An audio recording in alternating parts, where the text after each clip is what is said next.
We're going to start. I just wanted a few warm words of welcome to a room that's not as warm as the welcome is. But basically my job, and I think the school's job, is to try to reduce the level of stupidity in our field.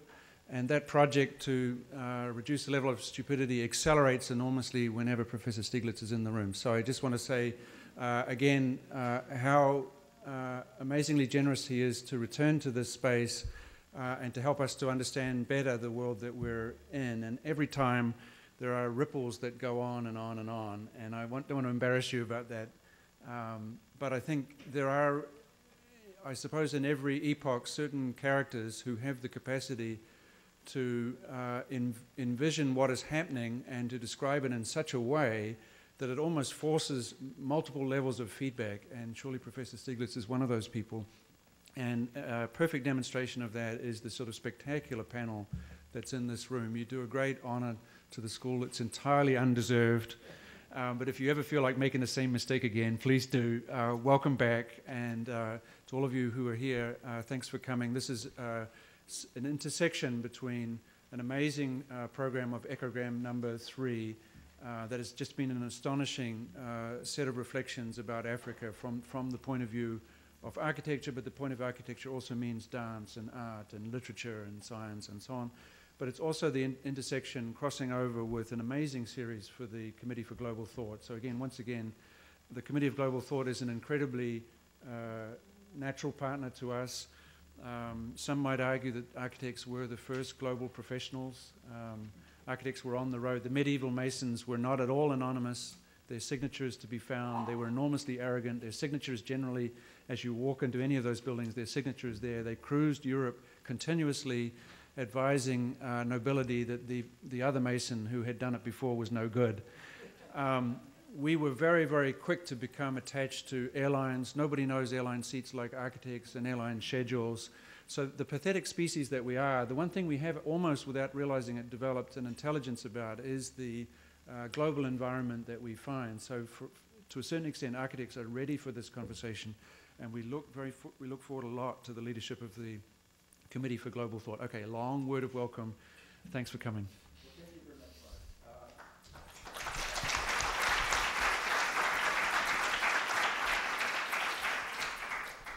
And let me thank all of you for coming. This is the first panel of the year sponsored by the Committee of Global Thought. And we're having a whole series during the year on the world in Africa. And I also want to thank Mark, Dean of the School of Architecture. And this is, as he mentioned, part of their third annual Ecogram conference called the African Decade. So tonight we're going to be discussing global aid in Africa. And I'd like to introduce the two very distinguished panelists we have. On my left is Paul Eisenman. I knew Paul very well while he was working at the World Bank, and after he left the World Bank, he was head of the DAC committee, the Development Assistance Committee of the OECD. He was head of the Division of Policy Coordination at that committee.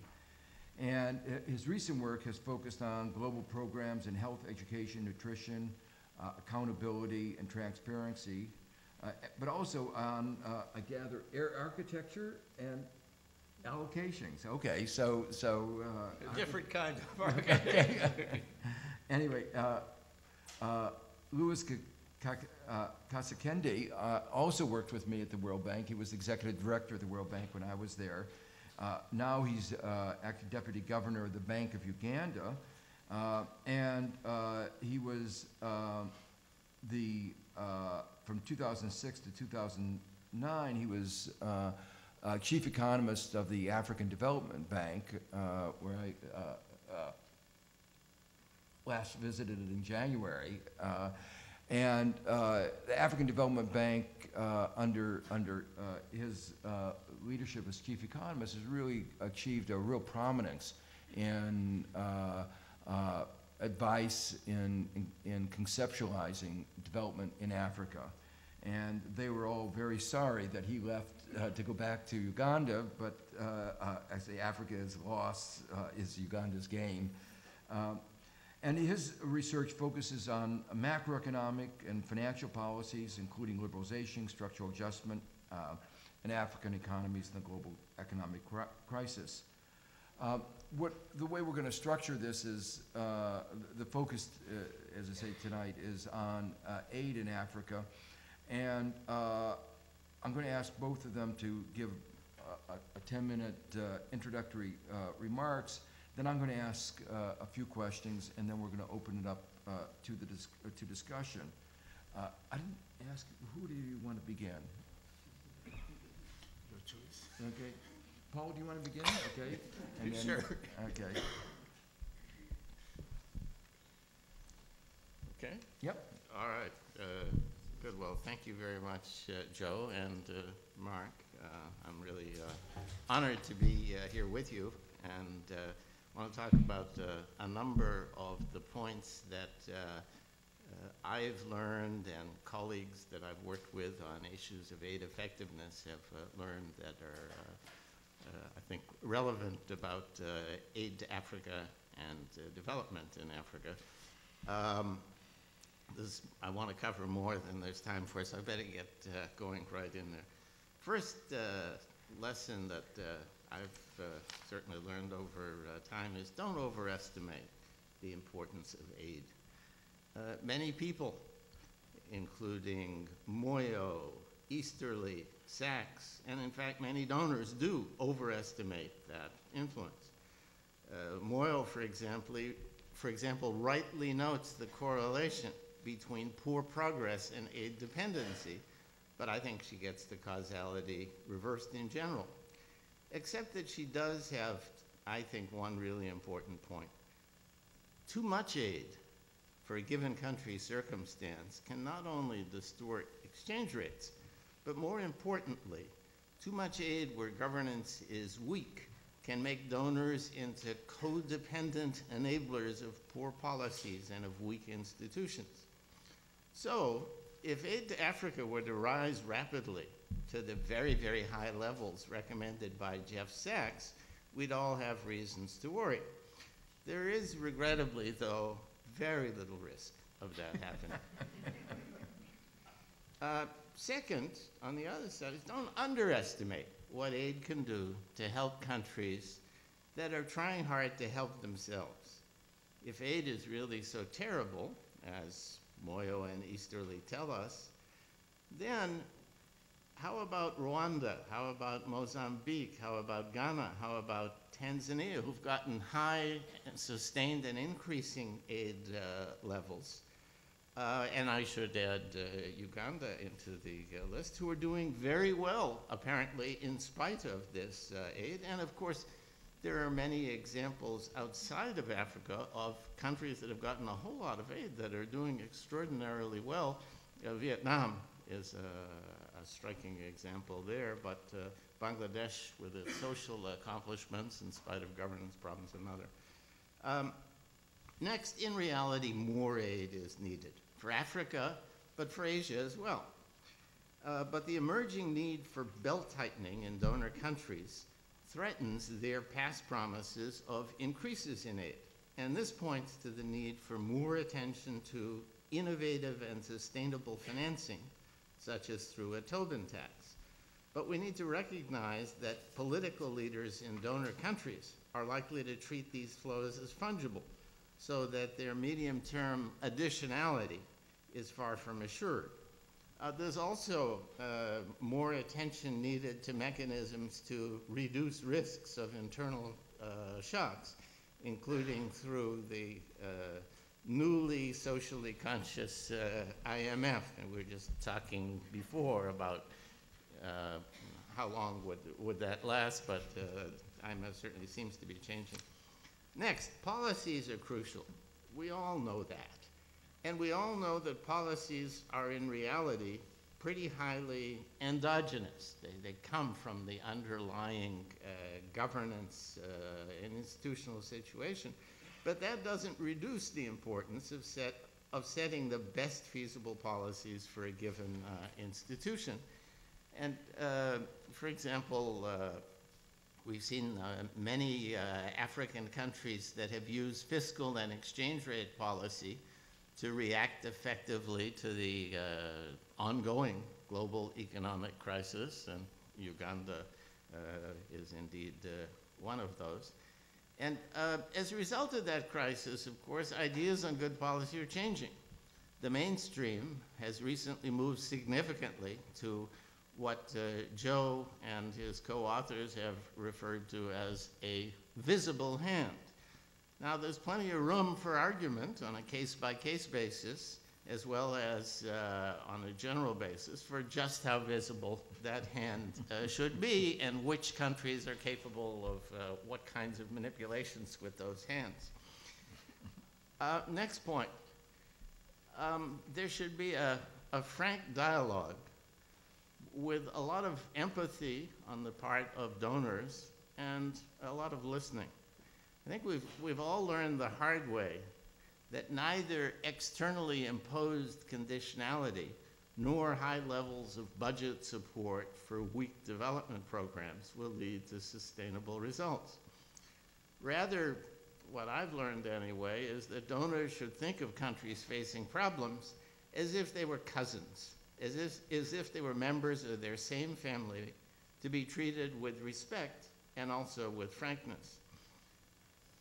Joe Stiglitz's ideas get listened to in part because he's a brilliant and persuasive economist, but it's in part also because cousin, or maybe Uncle Joe, is a good listener who acts like a member of the family. Now, we were talking before this meeting about conditionality. And, you know, there's different kinds of conditionality. There's the ex-ante kind, you must do this, or we won't give you aid, or we'll cut it. There's indirect conditionality that comes through the allocation process, or that comes through saying, we'll give you budget support for what you have done after the fact. We won't tell you what to do, we'll give you budget support after the fact.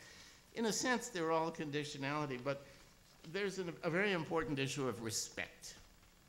And I think that really does matter a lot. Next,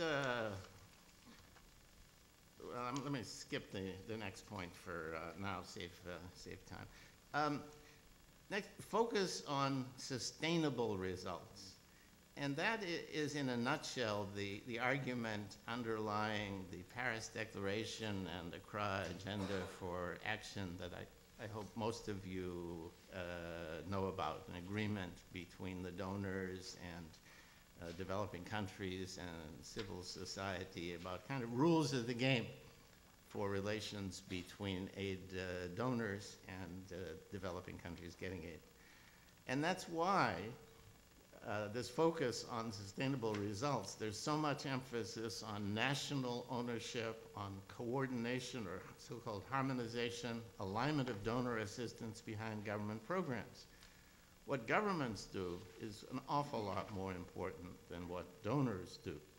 And developing countries need to seize the opportunities that this set of agreements in Paris Accra has given them to hold donors accountable. Some of the same countries that I have mentioned have also set a very good example of holding donors accountable.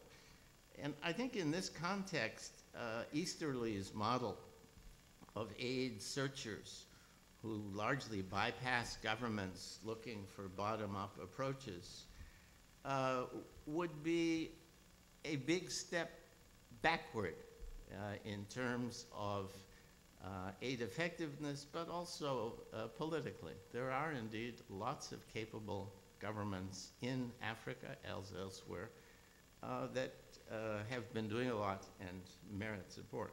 Now, I think I can't talk, and we can't talk about Africa without talking about fragile states. Unfortunately, Africa has more than its fair share. And there's a very broad consensus that ignoring them would be at the peril of their populations, of those of their neighbors, and of global security.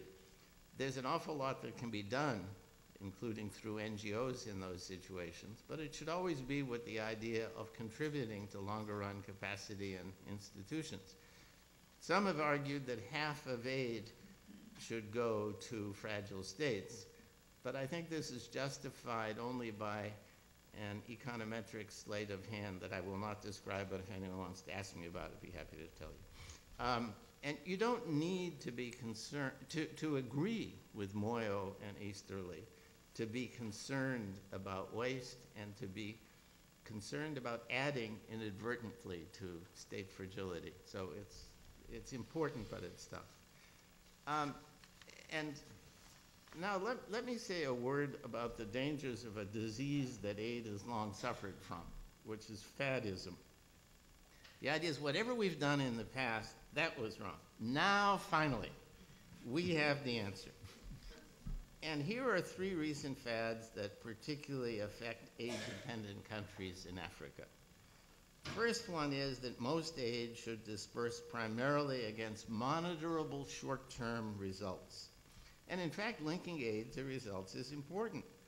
But what we see in practice is insufficient focus on the institutions and the capacity required for sustainability of results. And the problem is that much worse in practice when donors, in their zeal for results and for value for money, are seduced into taking over the design and monitoring, and often the choice of what's to be financed. And that leads to the second fad, that of global sectoral initiatives. We should, for example, in Africa, do much more on infrastructure.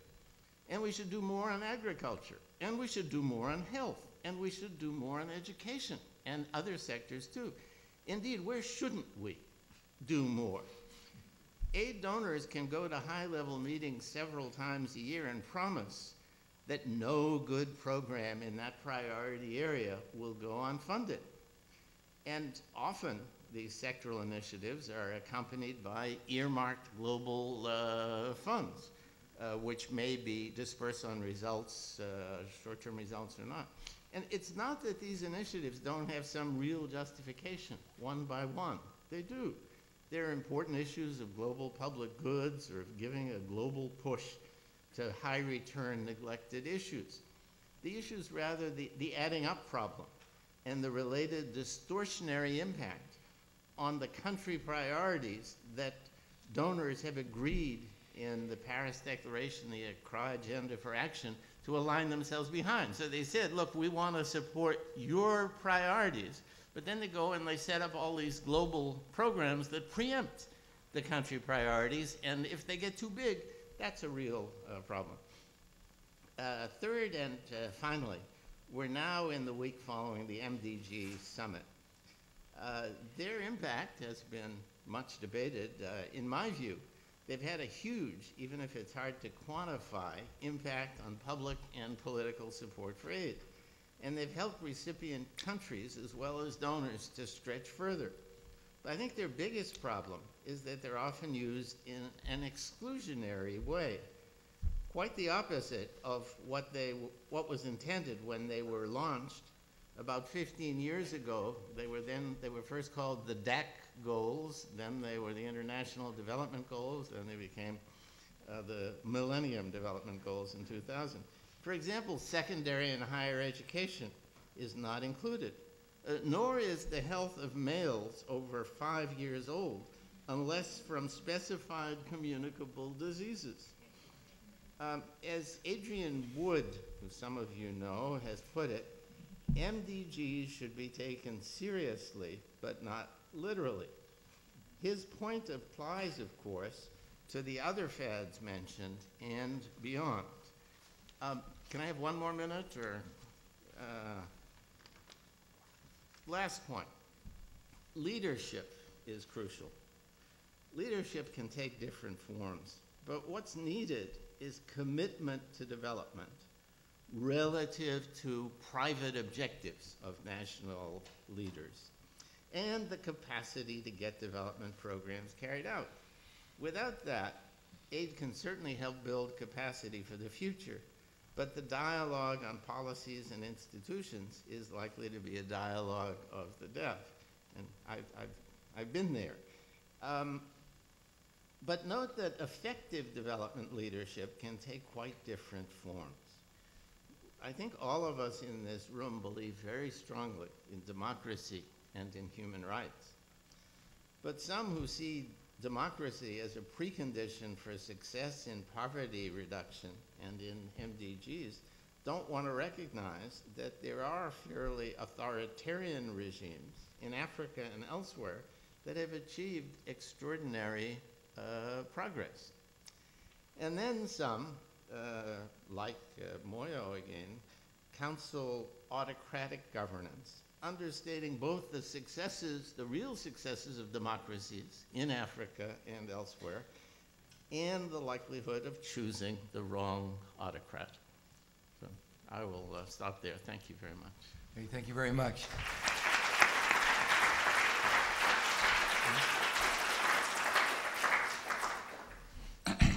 Thanks, Joe. I'll cover 6 areas. The first one deals with the diversity of the African economies, how the crisis has reconfigured the role, image, and capacities of the Bretton Woods institutions, how the crisis will also affect aid over the long term, the specific policies, I think, that countries have implemented in the wake of the crisis, and then the role of the Africans.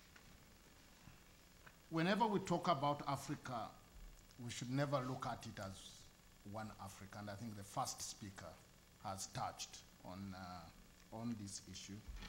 We have resource-rich countries, we have resource-poor countries, and we also have the fragile states that he touched on.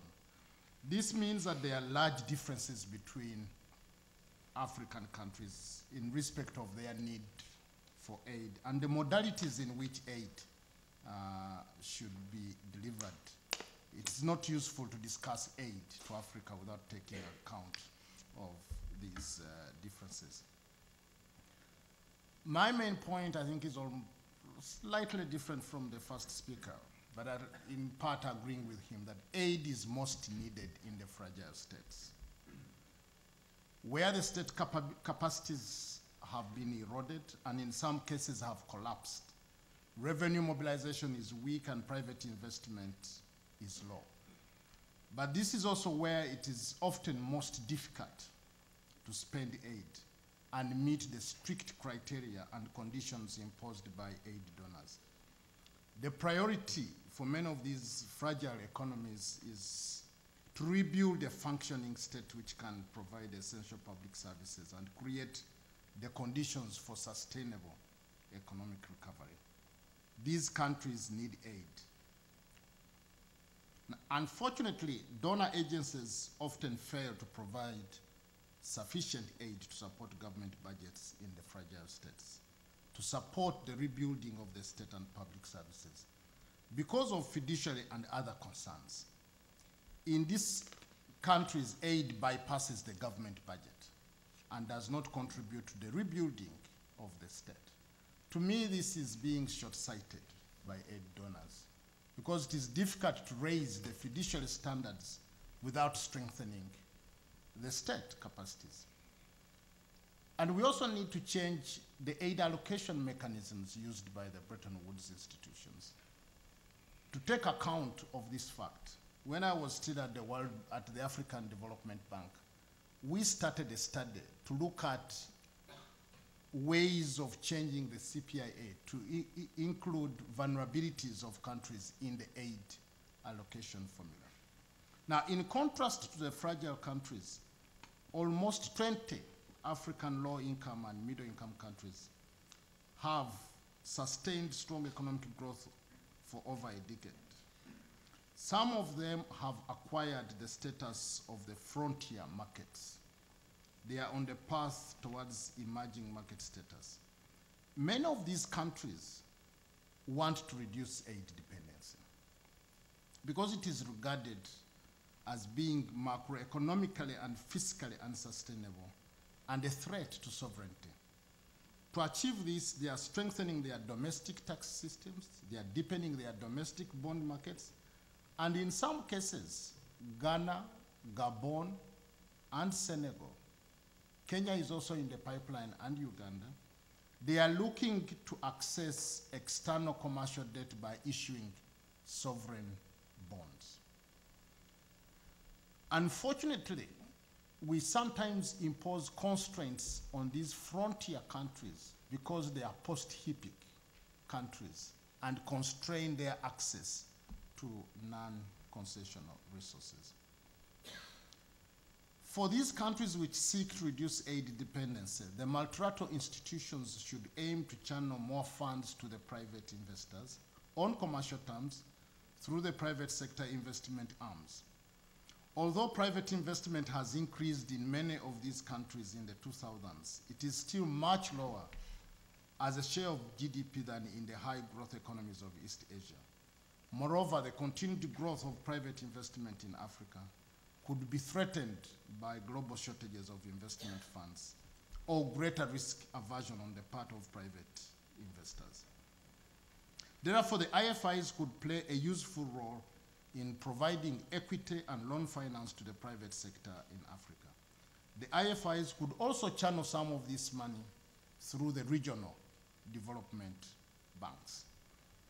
The second area is how the crisis has configured the role, image, and the capacities of the Bretton Woods institutions.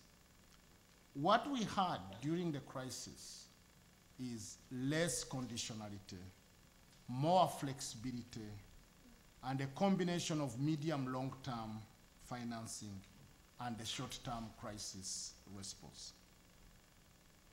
The economic crisis affected Africa through a negative shock to the balance of payments, lower commodity prices, reduced demand for the exports and tourism, lower FDI.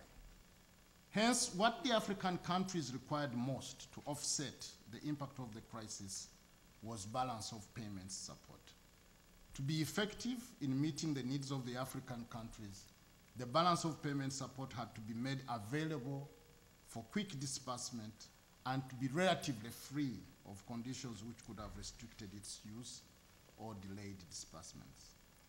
The IMF was able to set up balance of payment finance to countries facing temporary balance of payments difficulties.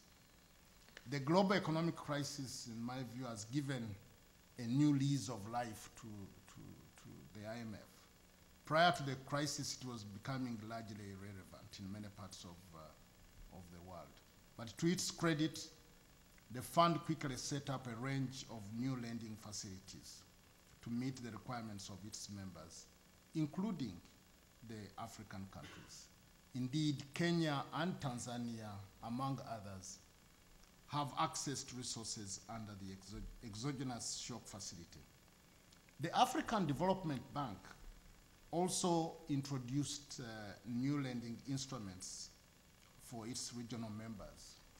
One of those facilities it introduced was the emergency lending facility, and we had a lot of debate as to whether a development bank should introduce an emergency lending facility that provides quick disbursing to countries. Some people felt that that should be a role for the IMF. But there are these tensions between development financing and financing from the IMF. This was a fund mainly targeted to central banks, private sector, and the middle income countries. The African Development Bank also introduced a trade finance line of credit, which provides short-term lines of credit for trade finance to commercial banks. This again was another new area for the African Development Bank.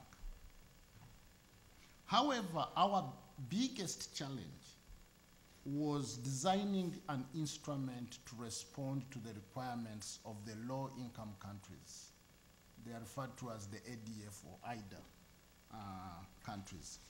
These countries needed budget support to offset shortfalls due to falling commodity prices, exports, and terms of trade and tourism. 2 was infrastructure financing for key long-term development-oriented infrastructure projects. And 3, supporting the private sector development through leveraging of the ADF. Even the frontier countries that I talked about earlier, the likes of Botswana, the likes of Namibia, even South Africa, they preferred budget support to close infrastructure gaps as opposed to balance of payment support for purposes of financing of exports or building up of reserves. So there is this challenge of having a resource that meets the requirements of the countries. Now, how will the crisis affect aid over the long term? In the first half of the 2000s, the industrialized countries, which are the major aid donors and contributors to the IFIs, made ambitious pledges to increase aid over the long term in the context of meeting the Millennium Development Goals. However, it would be prudent to treat these pledges with a great deal of skepticism. The public finances of the major donor nations are under enormous strain because of the global economic crisis. Let me then move on to the non-traditional donors. My view is that the non-traditional donors, including China and India, are likely to play a more prominent role in the long term in Africa than has so far been the case. China is likely to be the foremost among all the non-traditional donors. Its financial support to Africa is likely to increase because of the enormous financial resources at its disposal, and also because it wants to use these resources to further its own commercial and political interests. The availability of Chinese aid and commercial financing on a large scale offers major benefits for Africa. It carries less overt conditionality than aid from Western countries and the IFIs. It is often used directly to develop productive resources in Africa and to build the infrastructure which is needed to complement production. Therefore, Chinese aid may prove to be more conducive to long-term growth and structural transformation than traditional Western aid. Nevertheless, there are some valid criticisms of Chinese aid, notably the lack of transparency in some cases, which could involve African countries selling their natural resources too cheaply to obtain aid. Now, the next area is what are the specific policies that have been implemented in the wake of the meltdown in the financial markets and their implications for African development. The policy responses of African countries to the global economic crisis have been heterogeneous and have in part depended on the financial resources available to each country and government on the continent. Countries which prior to the onset of the crisis had sustainable fiscal positions and sufficient international reserves to fund modest and temporary budget balance of payments deficits have implemented counter-cyclical monetary and fiscal policies intended to prevent output from falling too far below potential. The resources for governments to implement counter-cyclical macroeconomic policies, or at least to avoid having to implement pro-cyclical fiscal tightening, have also been boosted by the IMF, World Bank, and AFDB, as I pointed out. The long-term implications for development are difficult to predict, but in some senses, they are positive, in that governments in Africa have gained more confidence in their own ability to manage their economies, even in the face of severe external shocks. Especially because macroeconomic management in Africa has been relatively successful, most economies have avoided a recession. As a consequence, African policymakers are likely to become more assertive in future in terms of formulating their own economic policies independently of the IFIs. The global economic crisis has also undermined confidence in the efficacy of orthodox neoliberal economic policies across a wide range of issues, from industrial policy to financial liberalization and food security. As a consequence, it is likely that African countries will adopt more heterodox policies in the future, with probably a larger role for the state in allocating resources in commercial sectors.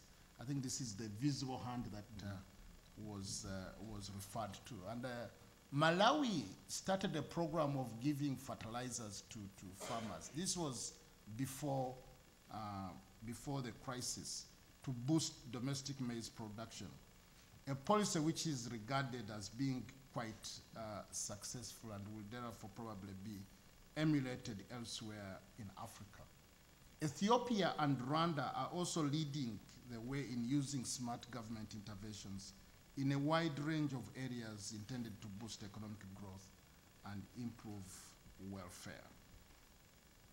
Now, what role do African actors and institutions play in framing the implementation of aid? Despite all the rhetoric about global partnership between aid donors and recipients and about shared objectives, which has characterized global fora on aid, African governments still play only a marginal role in shaping aid policies.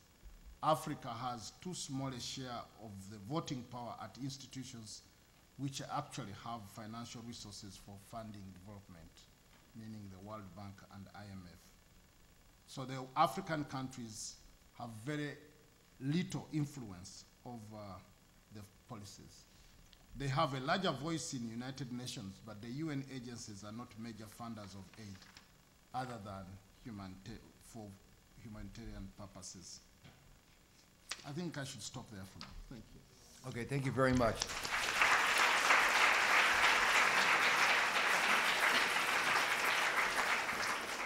Okay, to get the discussion going, let me ask a couple questions. The first question is more of partly a statement, but also a reaction. As you know, there's been a lot of criticism of aid from people like Easterly and a number of other people, and suggesting that aid hasn't been very effective. There's somewhat of a literature that's developed in trying to explain why it might not have been effective. So I want to mention a couple of the arguments and get your response to those arguments. One of them is that aid is very much like natural resources and is subject to the Dutch disease problems. That is to say, there's something it's called the natural resource curse. Countries with large amounts of natural resources haven't done very well on average. And there are three reasons for this. One is that the influx of foreign money leads to appreciation of the currency. There's a technical argument, but when your currency appreciates, it's very difficult for employment, job creation, and so it actually is counterproductive. The second concern is that natural resources are very unstable, and one of the concerns is that foreign aid has been very unstable. One of the arguments that Zapatero gave a talk last week here said that the reason that he was supporting a financial transaction tax to support foreign aid was it would be a steady source of money for aid. And there's a whole initiative on innovative means of finance to give assured support to avoid this variability. And the third is one that alluded to a little bit, that because it's not earned money, you get a lot of rent-seeking behavior, that there's a lot of rent-seeking behavior associated with natural resources, and some people claim that's also true of aid. So these are three arguments that have been put forward for the Dutch disease of natural resources, and some people claim there's a great deal of similarity with aid in that, and these are some of the reasons why aid is ineffective. There's one more I want to put forward, which blames the IMF. We try to get somebody from the IMF here. explain, to defend their position.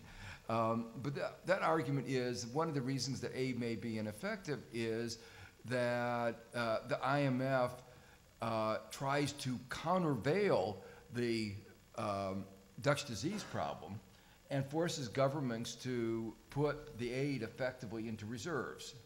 So the result of this is, because they're worried about the macroeconomic effect, it is the effective aid in a macroeconomic sense is undone by central banks or basically by IMF insisting on reserve accumulations, which mean that in fact there isn't more money.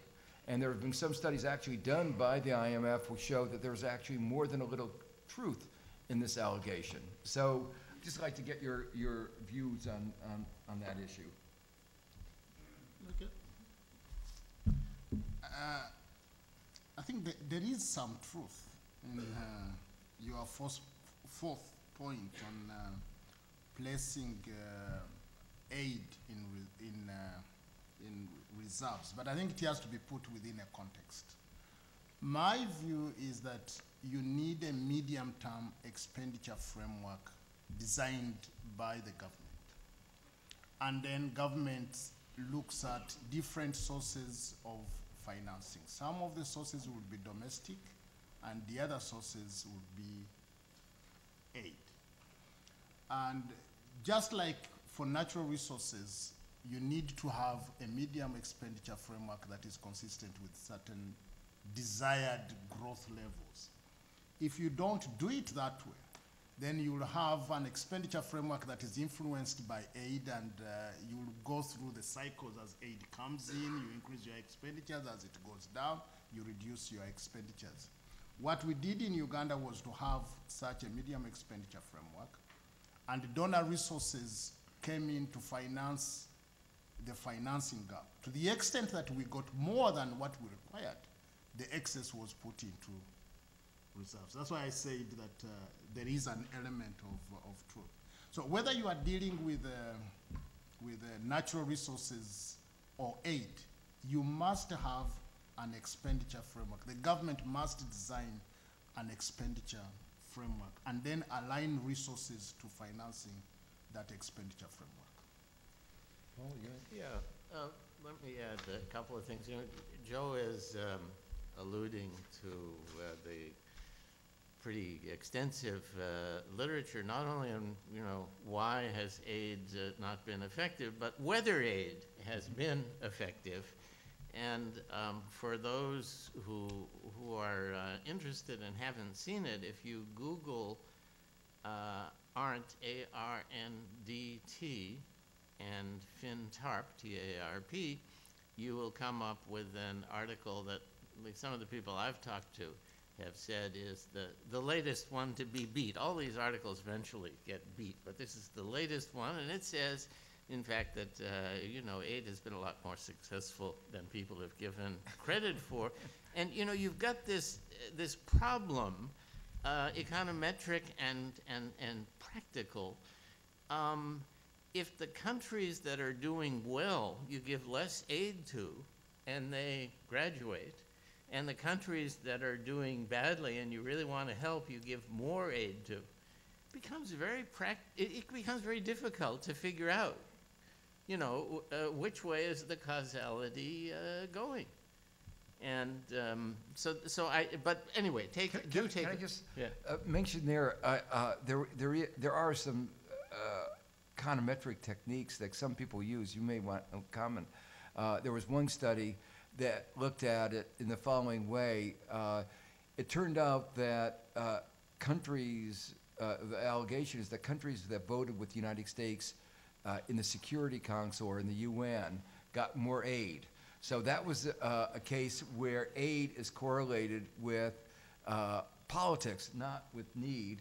And then they looked at, do those countries that get more aid because of the politics do better or worse? I can't remember what the answer is, but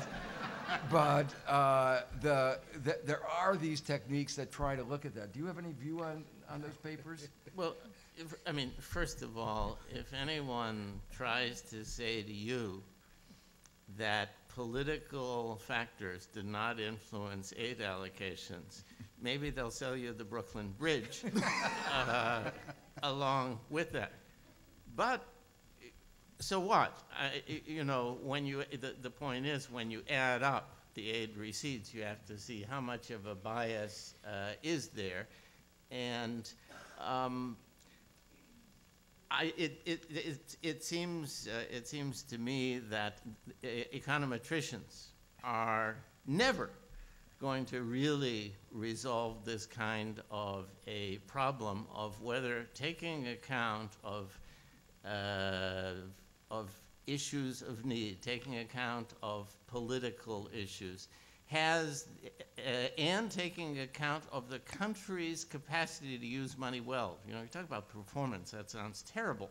But if you say, should you take account of what you think the likely use of the money is going to be? Well, who would be, you know, just imagine that it's a question of giving money to different members of your family or lending money. You're going to say, gee, some of them really, if I help them out, they're going to do very well with that, and others are not. And so when you get into these arguments about Dutch disease and all that, which certainly is true, I mean, if you get a big windfall, whether it's aid or minerals, you're going to have difficulty. But the donors recently, in any event, seem to have been concentrating on both trying to provide more aid for the countries that really are helping themselves, that have demonstrated they are going to do it, but at the same time trying to find ways of dealing with the issue that both Louis and I raised of, my God, the consequences of abandoning the countries in need are pretty serious. Let me ask one more question before opening it up. You talked about the China, which you listed as a non-traditional donor. Actually, I think China has actually been involved in Africa for a very long time, although not to the extent that it has been recently. But the subject of Chinese aid to Africa has gotten a lot of attention in the United States. And a couple questions I wanted to ask and get both of your views on. One is that China makes a great deal of claim about non-intervention in the internal affairs of other countries. And you mentioned that in some sense was a positive thing because they were imposing less conditionality. Those who advocate conditionality would say it's a negative thing. A lot of people in the American human rights community are very worried about that lack of conditionality, the implications for Sudan and for other countries. The response that they say is, well, why is the West suddenly getting religion when for 50 years you never worried about these issues? So I'd just like to get your view on that. The second one is there are a lot of allegations that China is mainly there for natural resources. But at the same time, China has been engaged in countries like Ethiopia where there are very few natural resources. And just get your view is to what extent is their aid disinterested? And third is that while there are economic interests, there are also political interests. And it's very clear, at least as I see it, of China's increased influence in Africa. And the concern about of many Americans is that America's been very absent in Africa, particularly recently, excepting some very localized area like AIDS medicines. And is this a subject that the U.S. should be concerned about? If you were giving advice to Obama, would you say, should you give more aid and in what form? That's a mouthful. That's more than one question. But we'll tell him whatever you say, so it's serious. I will start with the two issues about donors. I think, as Paul said, underlying the giving of aid are interests of the donor. I think you can never run away from that. I think whether you are dealing with China or any of the other traditional donors. That's one.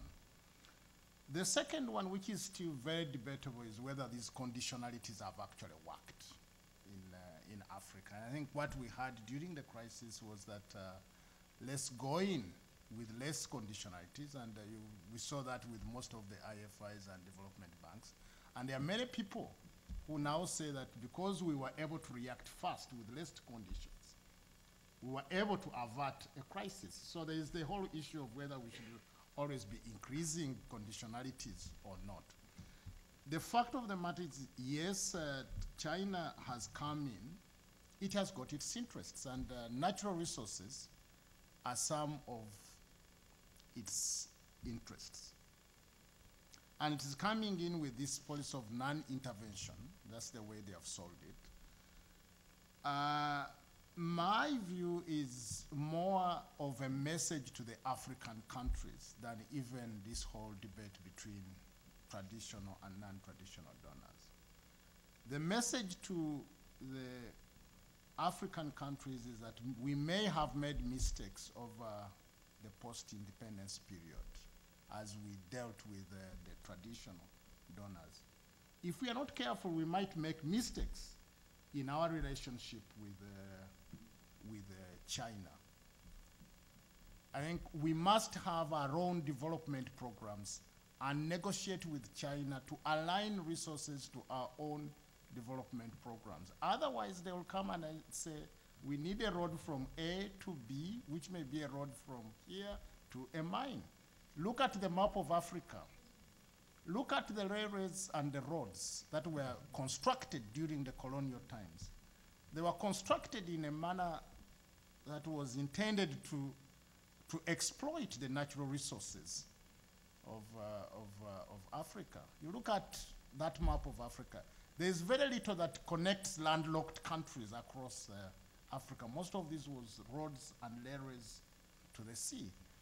China might come in and just also construct other roads and railway lines and whatever to get minerals and oil out of Africa. So it has to be the African countries to come up with their own development plans and talk to donors to align resources to those development plans.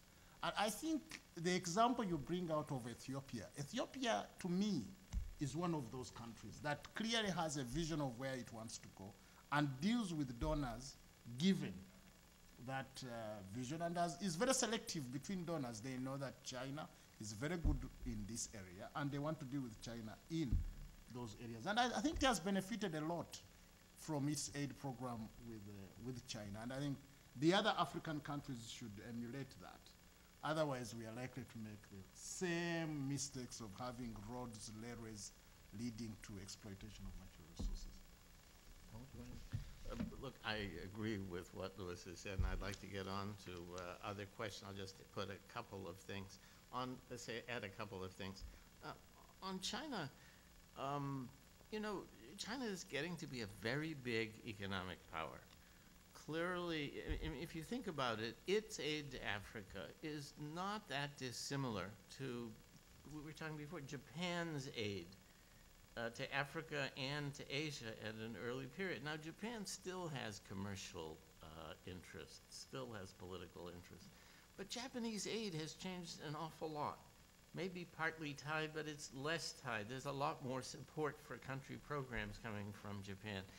And you know, China is growing so rapidly, it's so big that I think if China is treated with respect in the aid community, it's not going to drop its interest in natural resources tomorrow or even 15 years from now. But I think you can see on their side some corresponding changes of behavior. And as you know, as Louis said, the African countries need to assert themselves more. As far as the U.S. goes,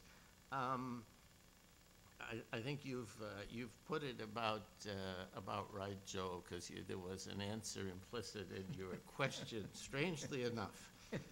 And there needs to be more support, you know, that is not tied to very specific things. HIV/AIDS is a horrible problem. It's terrible.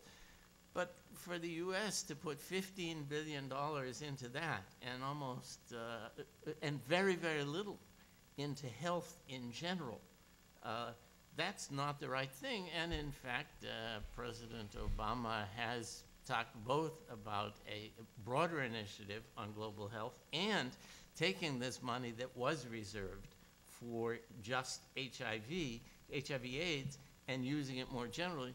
And it ought to be, for those countries particularly that are doing well, much more general support for the public expenditure program, as Louis said, of the countries themselves. And one other radical thing might be to suggest to President Obama that there may be something to learn from other countries. And we were talking before about how DFID has become a leader. And it's really interesting there's been a change in government in DFID.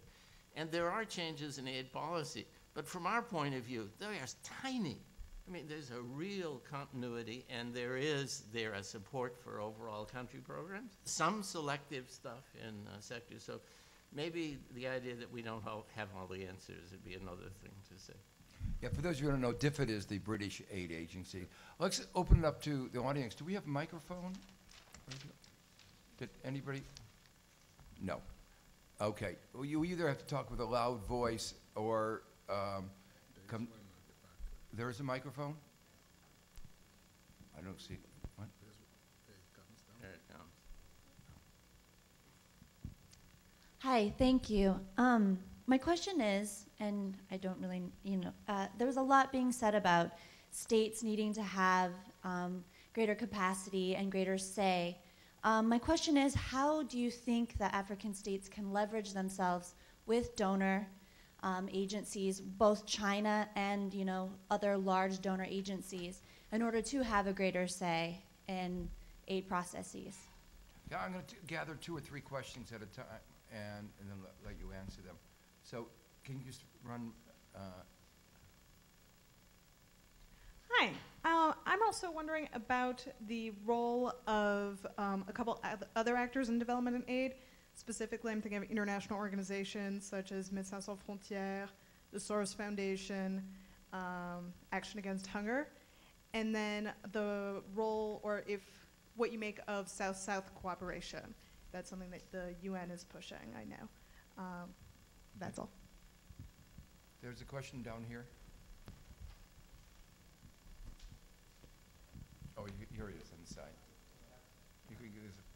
Okay. Thank you.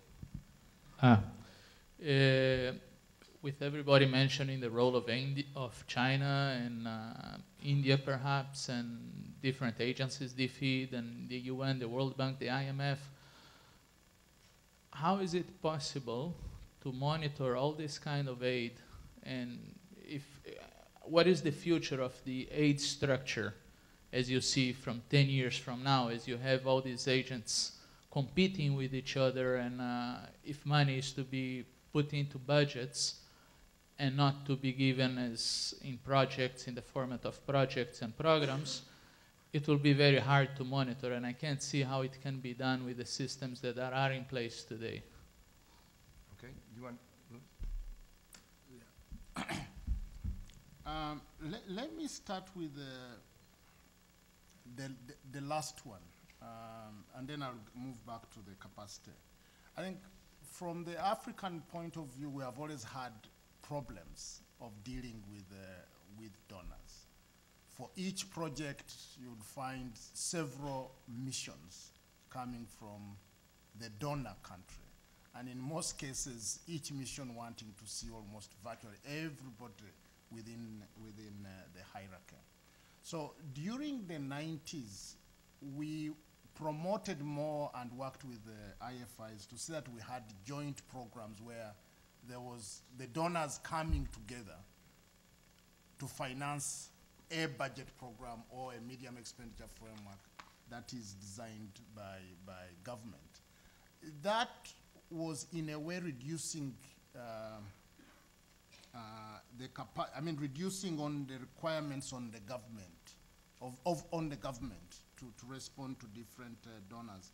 But even then, you'll find some individual donors wanting to work outside that program. I think that's the same point of being accountable to your parliament. You want to say, yes, we built this school, yes, we put up that hospital. It is a problem. Now, with China and India now coming on board, chances are that in the short run, China may not join these joint donor groups because of differences in the type of conditionalities they are setting. And definitely it will be a problem for the African countries dealing with different donor requirements. Now, your other point is on monitoring outcomes. I think my view on that is you have to use monitor it from the point of view of the budget, that yes, I put in these resources and this is what I have been able to achieve.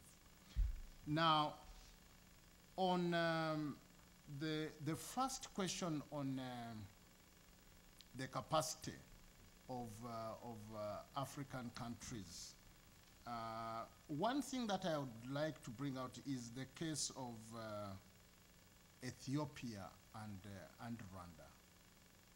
I think those are two very clear cases where the leadership, I think, has a vision of where they want to go. And they can say no to a donor who is providing aid outside their medium-term expenditure framework, outside their priorities. And I think that's what we need to do in a number of countries. We must be, if I can borrow the word used by Paul, we have to be more assertive and know what we want and go into negotiations with donors and say, yes, this is what we want. We are not going to put more money in health. We are not going to put more money in education, although your priorities is education and health. Because that's a mistake we did in the 90s, where most countries designed their development programs putting a lot of emphasis on health and education because the resource that was available was for health and education, and we all ignored infrastructure. Now we have the infrastructure gaps and we are trying to catch up. Well, let me start with the second question about MSF and others. And my response to that is thank you so much for raising that.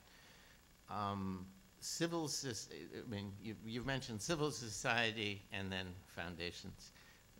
Civil society has and should have at the international level and at the national level within Africa a more and more important role.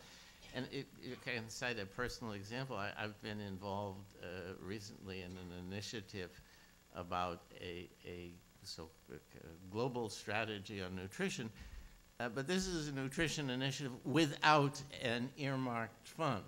And MSF and Helen Keller International and Bread for the World, and so most of the major NGOs, advocacy and operational, have been involved with this, along with UN agencies, along with the donors. And I think moving in a sense to the second question, that is really going to be the path, what we are going to see in the future, if we can come back to the term architecture here.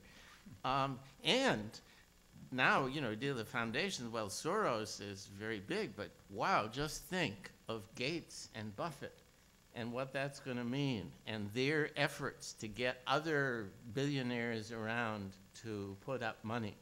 So I think the table is going to get bigger and more complex. And that's where I think transparency is awfully important. And there is a major initiative led, in fact, by the British, by DFID, a International Aid Transparency Initiative. It's not going to get China in immediately, but it's making some progress. And the discussion about China has made me think of something.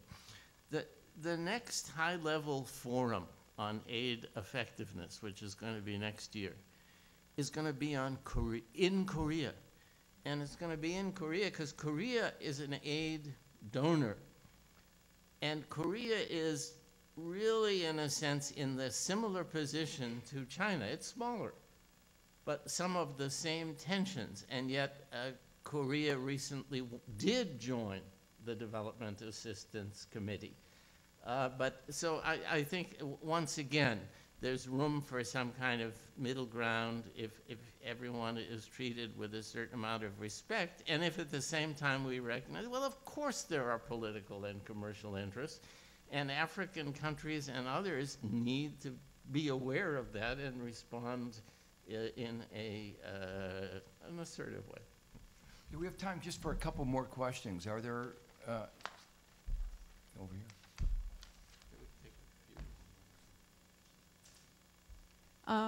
Yeah, this is very, very interesting.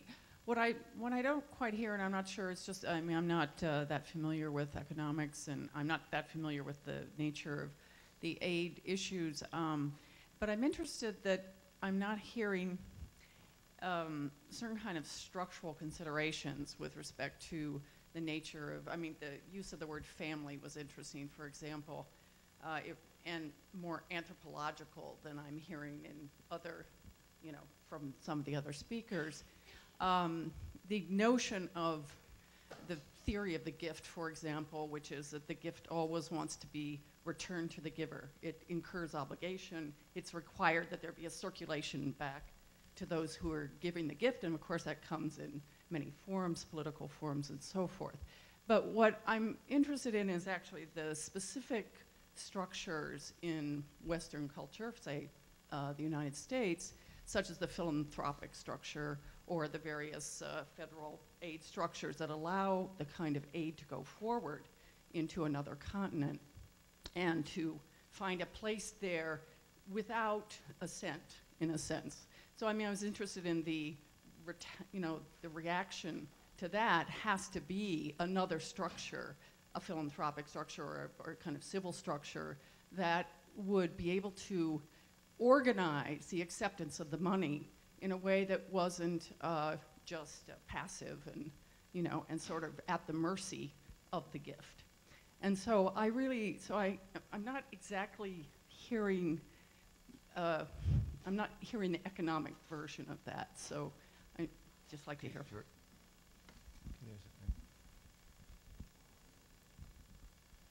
Yeah, that's okay. This might be actually paraphrasing what you just said to some degree. But if these donor dollars are liberated from their earmarked agendas and you let local decisions being made as opposed to the global agenda being executed, then my question is, to what extent, and not addressing the NGOs and the privatized, the institutions that can outskirt the federal, but then the question is, to what extent are the governments facilitators versus obstacles? And what I'm saying is, how can dollars ensure that representatives or officials are accurately representing the people, the constituents? Can this money somehow ensure that connection? Because I don't know other ways to bypass that and give it directly to the people. Okay. There are a couple questions down here on the side.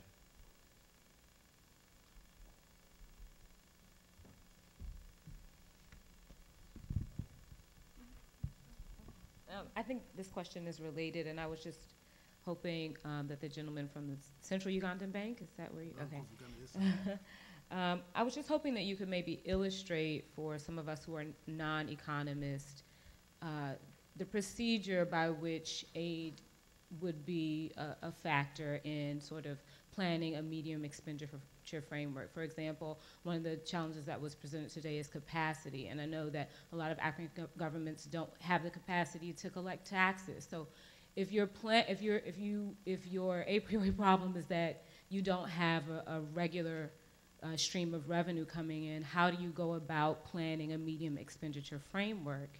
And then once you do, how does that shape the location of where aid can be best utilized? Because I think sort of imagining even being able to begin to plan a medium expenditure framework when you already have a volatile stream of income is a big challenge. And I would just like for you to walk through us, help us imagine the procedure by which you would tackle that. There's a question back there.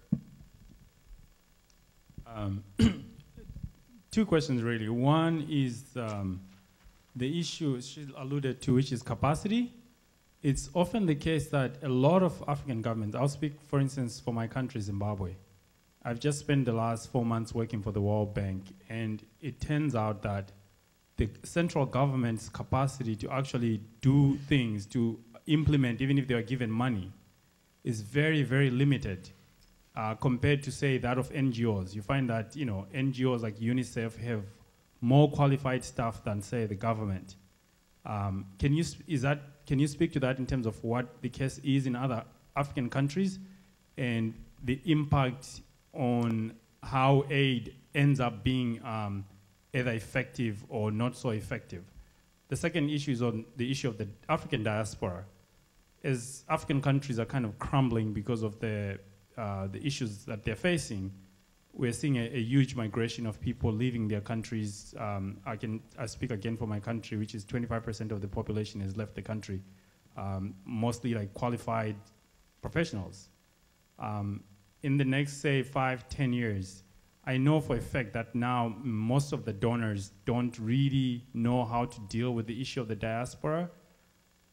Do you see, can you comment on that, maybe a model of how that the diaspora can be incorporated into making aid more effective?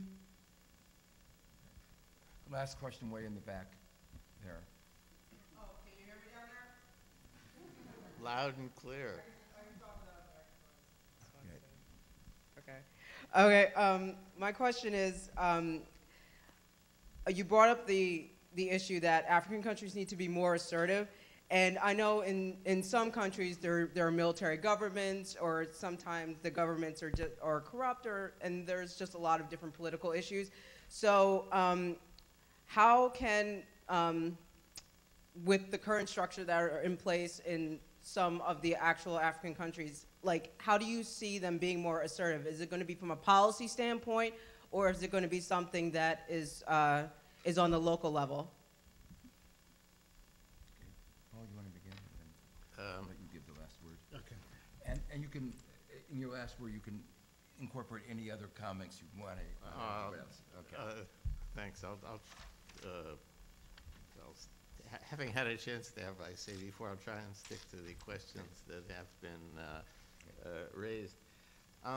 The question about sort of the cultural side and what gifts imply, I think that's really important. And, you know, as the amount of funding coming from philanthropies in particular increases, and there aren't any rules of the game. You know, after 5 decades or so, for better or for worse, there are agreements on rules of the game, the Paris and Accra Accords between recipient countries who haven't been assertive enough, but they have a lot more power than they used to, and the donors. Well, the philanthropies are kind of unaccountable, and they're going to be huge. And it seems to me that there needs to be some way of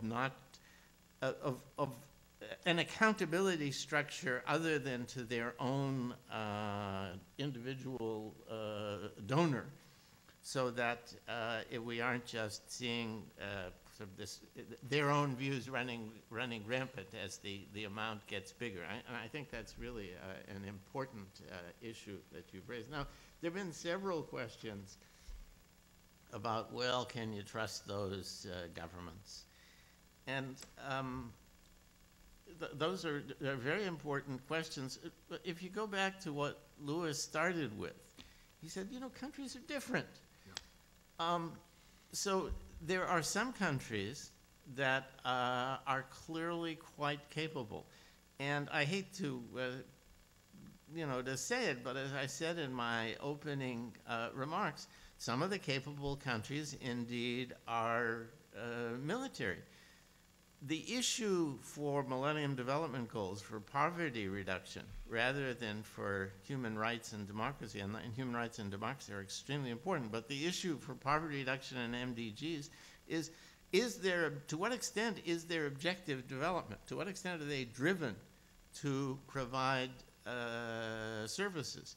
And in those countries that have shown that they're effectively doing that, then there's a real moral dilemma there. And if you really are committed to helping reduce infant mortality, et cetera, that, you know, it seems to me that those are governments that have shown that they can do things. They ought to be, the second point is, they certainly ought to be pushed on human rights. And that's where we get back to this question of, you know, conditionality.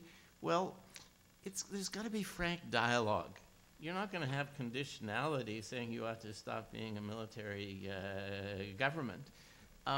But we shouldn't get to the point where the US or any other country doesn't raise these important moral issues, and they have to be dealt with in a frank way. Now, having said that, I said, okay, so there's a bunch of capable countries. Of those, some of them we really have issues about human rights, et cetera. There is, you know, as Louis and I were both talking about the fragile states, and there's a lot of them. And frankly, it's a very big challenge because some of them are fragile because they really want desperately to do the right thing, but they don't have the capacity, and you can certainly work with those governments directly. But indeed, there are others where the last thing you want to do is turn over large amounts of money directly to them. And there, the trick is to find ways to help provide services in the short run, but as Louis said, also to strengthen the state in the medium term, to think about, you know, is it just going to be a parachuted-in health program, or is it going to be something that can lead to something that's sustainable? Thanks. On this issue of trust, how can you trust?